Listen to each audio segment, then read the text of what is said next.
Well, if you were with us yesterday, you remember that I started by talking about the list of spiritual gifts that Paul outlines in 1 Corinthians chapter 12. There are 12 different things that he makes note of. And we got through the first three, these divine abilities to do things that are really kind of way beyond our natural capacity or anything we've ever learned or been trained, any kind of talent or skill we might have. It's that extra dimension of life that enables us to operate really within the spiritual realm of the everyday world. And that's one of the things we find a lot of people don't believe that there's a spiritual realm, and yet it's taking place all around them, and we're involved in spiritual warfare, and which sometimes can be called spiritual ministry. But the long and the short of it is that God has not left us just with our own devices, but he has given us that extra capacity that is necessary to be effective. Because we don't battle against flesh and blood. We battle against spiritual forces that in themselves are so much greater and more powerful than we are within our natural abilities. But God gives us his ability to be able to succeed in whatever he has called us to do. So we talked about the word of wisdom, the word of knowledge, and the gift of faith. And now I want to talk about really kind of more evident miraculous things and maybe the more controversial area of spiritual giftedness. And first of all, he talks about healing. And the gift of healing is really interesting because we have people who quite professedly and publicly claim that they have the gift of healing and they have hot hands, and if they blow on you or touch you or pray for you or something like that, that power is just going to shoot out of them like water out of a hot fire hose, and it's going to knock you down or lift you up or heal you or transform you. And I don't mean to sound so cynical, but I just have learned and through experience that a lot of that is nothing else but marketing. It's nothing else than trying to extract not disease, but rather money out of people. And so what is the gift of healing exactly? Well, there are two ideas. One is that some people can pray for people and healing is the consequence, that God uses them to bring physical healing. And we certainly see that in the New Testament over and over again. Other people say, well, actually, if you're healed, you've received the gift of healing. I think, because I can't say for sure, I think both are true. I know that I've had that experience of praying for people and seeing them healed. On a few occasions, I've seen them instantaneously healed. I wouldn't identify myself as a ministry of healing. In fact, I see in the scriptures no particular gift or ministry called the healing ministry. What I see is, if any are sick amongst you, James said, let them call for the elders who will pray for them, anoint them with oil, and they'll be healed.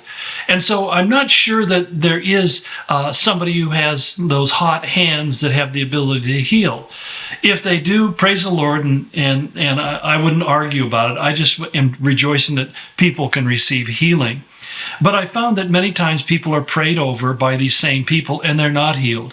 So, and suddenly they feel like they're guilty for not having received the healing. And oftentimes what these people tell them is, well, if you have enough faith, you would have been healed.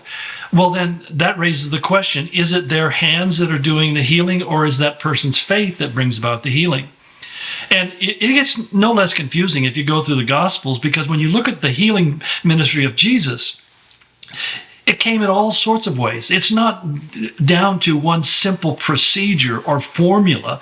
It's all over the board. And so it's hard to say exactly how we should understand that, but I am always a bit suspicious when somebody says to me, well, I have the gift of healing, and then they pray for people and those people aren't healed. I think that it may be more likely that we should all be engaged in praying for people to be healed, and that God does heal people, and I don't understand why he heals some and why he doesn't heal others, other than to say that God has a different purpose and a different plan for different people. In fact, we have the example of the Apostle Paul in 2 Corinthians chapter 12, where he talks about, having this affliction, this thorn in the flesh, which despite the attempts of many word faith people to reinterpret the text, if you take it very literally, is talking about a physical infirmity, a sickness that he was struggling with. It wasn't persecution, it wasn't bad breath, and it wasn't a negative neighborhood. It was a physical infirmity. In fact, he says to the Galatians, see how large a letter I write with my own hands. It's one of the shortest letters in the New Testament. Well, two things we know about Paul is usually he used a scribe or a menuisis to write out his words. In other words, he dictated and they wrote it down, often putting their name at the end of the letter.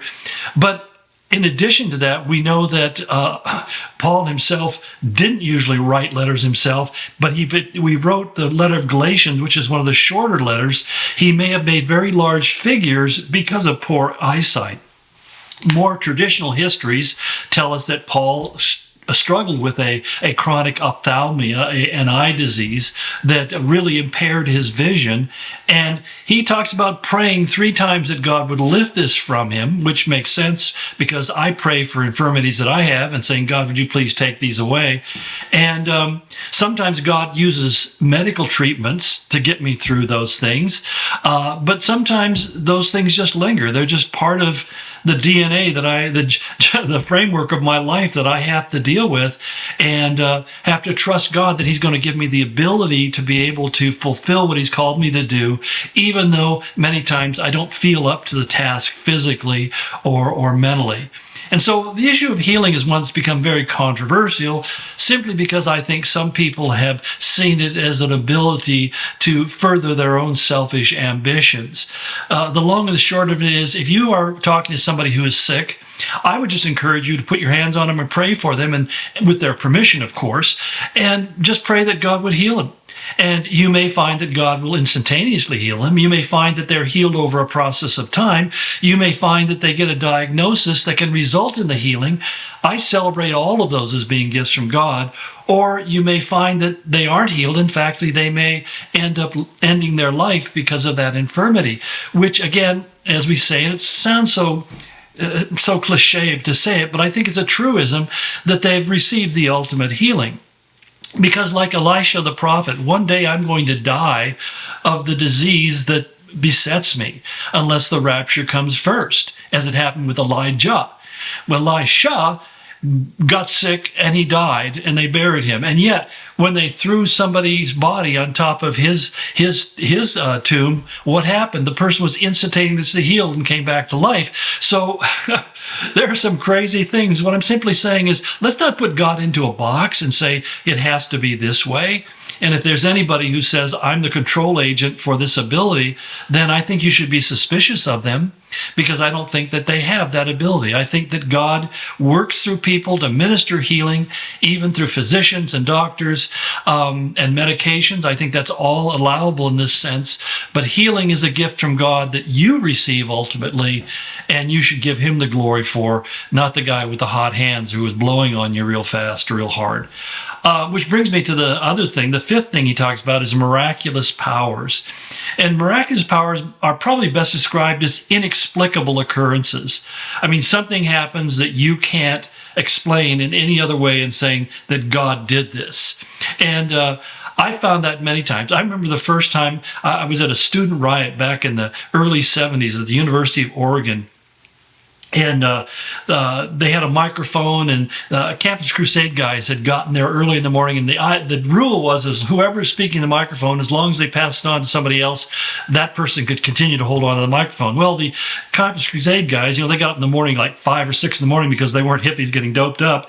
And they showed up and got on the microphone, and they held it for hours. And eventually all of them were exhausted. And they looked at me and my friends, who are all new Christians, and they said, would you step into the mic and just keep talking, and all my friends agreed, and they stepped back, and I was in front, and I went up and I spent the next 2 hours speaking in the microphone, sharing the gospel. And there was stuff coming out of me that I don't know where it was coming from, but it was a gift of God.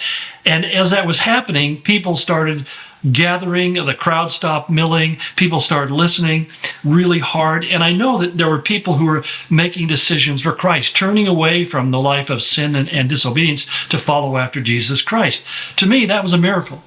That power that I was exhibiting at that moment was something that was so beyond me. I knew it was a miraculous power. And sometimes it can come in just insights or healings or so forth. But this idea that we can actually even bind the works of the evil one.